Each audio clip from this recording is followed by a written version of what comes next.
There are lots of words and phrases our brains automatically associate with video game concepts. Enemies, side characters, computer, AI, CPU, bot! What do all these words have in common? All of these words fall under the glorious umbrella of the NPC. For those of you who don't know what NPC stands for, non-player character, essentially any character in a video game that is not directly controllable by a player. Think pedestrians, shopkeepers, enemies. Pretty simple definition. Oftentimes, the purpose of NPCs is to help fill up these virtual worlds. Places like Limblum and Alexandria and Final Fantasy IX would feel empty without these husks of beings. And sometimes they can make the world feel more alive by dropping tidbits of lore and knowledge on the player. Just by interacting with these NPCs, we feel that bit closer connected to the game world. Even though these characters are generally insignificant, it's hard to deny their impact on how we experience games. But the culture has taken this word and done something beautiful with it. Makes me want to cry. We started calling people NPCs. We started calling people out for bot behavior. Now, is it overused? A little bit, I'm not gonna lie. But the concept of people being programmed to act like NPCs is hilarious to me. When I was in second grade, I used to think my teachers lived at school. Like their whole existence was to wake up, teach, go to sleep, and repeat. Like some NPCs. But now it's got me thinking about the virtual NPCs and how NPC-like they act sometimes. And I thought it would be fun to discuss the variety of NPC we get in the games we love. First, we have the NPC Prime. These are the NPCs you look at and say, that's an NPC. They're extremely basic. They have their directions and they do not deviate from the script. Kind of like real life NPCs. You might catch this kind of NPC just hanging around in an area, maybe patrolling a little bit. Maybe they'll bark their line at you as you walk by or approach them. My favorite examples of this NPC come from Pokemon. 90% of the characters in these games will stand there, just stand there, waiting for you. A whole day cycle can pass and they will still just be standing there. But if you even dare walk past them,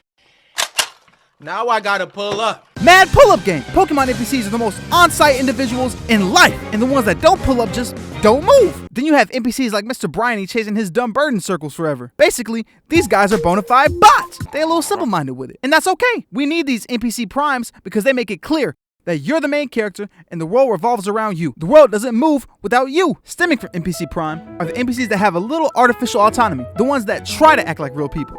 Try to act like real people. The NPCs in the GTA games are great. Not only are they on site with the hands 8 times out of 10, but they say some of the most hilarious things imaginable. Hey, them niggas over there got a problem? We got the heat. Hell yeah. Hey, you like potato salad? Cause I like potato salad, nigga. True. Animal Crossing NPCs are hit or miss. They go about their day and do their own thing, which is cool and nice to see. But I'm not gonna lie, they used to be straight up disrespectful in the older games. And I loved it. The villagers would start cooking you if you looked at them funny. Now, the most you can get is passive aggression. The personalities of the villagers now are so toned down, they might as well all have the same personalities. There's no actual mean villagers anymore. Not even slightly. It's trash! But while we're on the topic of trash, Bethesda are the goats of making the goofiest NPCs I've ever seen. If there was an annual NPC awards, they're grabbing that Goofy of the Year award every single year. Now, I'm not gonna say that the world of Oblivion doesn't feel lived in, because that's not true. The NPCs have actual schedules and do people things, and you can easily get attached to these characters. But these NPCs act like straight up bots sometimes. They practically wrote the handbook on NPC etiquette. Have you listened to an unscripted Oblivion NPC conversation before? I've killed far worse than you. Isn't that abandoned house a bit spooky? I don't even like to walk by that place. Go bother someone else. Fine, be that way. But you know what? At least these conversations are entertaining. There's a charm to Oblivion NPCs that's just unmatched. Hearing the goofy garbage that comes out of their mouth makes me feel at home. That's why I'm here to say Bethesda NPCs fell off. Because after Oblivion, Fallout 3, and New Vegas, the NPCs lost their NPC charm. Not only are they not that funny anymore, they expect you to solve all their problems. These NPCs used to put in legwork. In the better storylines in Oblivion, it felt like you weren't the only moving part. The NPCs were playing active parts in progressing these stories. And what happens when NPCs are useless and not funny? Brother is the definition of useless. He genuinely serves no purpose in the game other than to be a nuisance. You can walk up to Nazim at any point in the day and he'll always give you the same snarky remark. Do you get to the Cloud District very often? Do you know who you're talking to, Nazim? I'm the Dragonborn. What dragons have you slain, Nazim?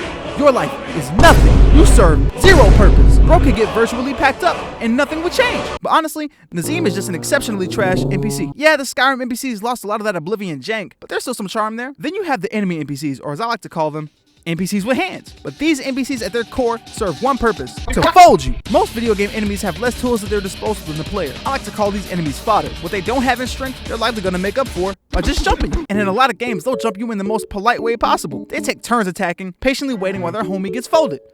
That's some NPC behavior. But you want to know the enemies that strike real fear in my heart? The ones who do everything I can do. The hunters in Bloodborne, they terrified me on my first playthrough. The first time I fought a gym leader in Pokemon that could heal their Pokemon, I was floored. I didn't know what to do. I don't know why, but to me, in a world where most NPCs function at a level below you, the one that functions on equal ground to you is intimidating. But there's a big difference between NPCs that operate on the same level as you and those NPCs that just take it too far. Those NPCs that need help. NPCs that have to win by any means possible. In short, the NPCs that be cheating. In no other game does cheating AI grind my gears more than Mario Kart. I could be on A-Train timing, and I could still turn around, and Luigi's 5 centimeters behind me with the stankest glare.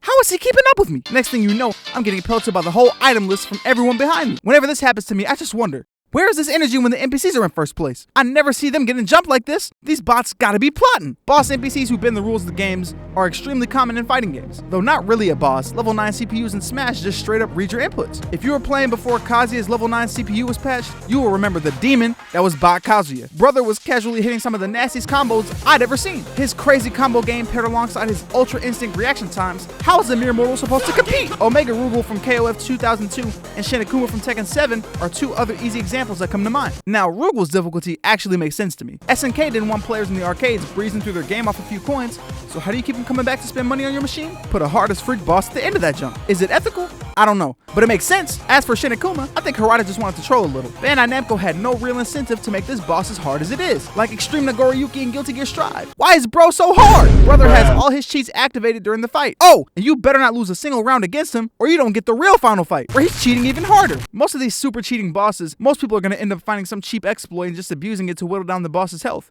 But in my opinion, that's no fun. If you have to resort to a cheap trick like that, what's the point? What exactly is the takeaway for this video? To be honest, nothing. I just wanted to talk about NPCs. But if you do want to take something from this video, it's that NPCs come in all different forms, and depending on the game can serve different purposes. Regardless if an NPC in your favorite game doesn't move, follows your every step, or exists just to put you in a box, they're important. They give the player something to push against and give these game worlds life, and can sometimes teach you life-changing lessons. So boot up your favorite game, find your favorite NPC, and tell them, hey, I appreciate you. I'll catch you guys in the next video. Toodles!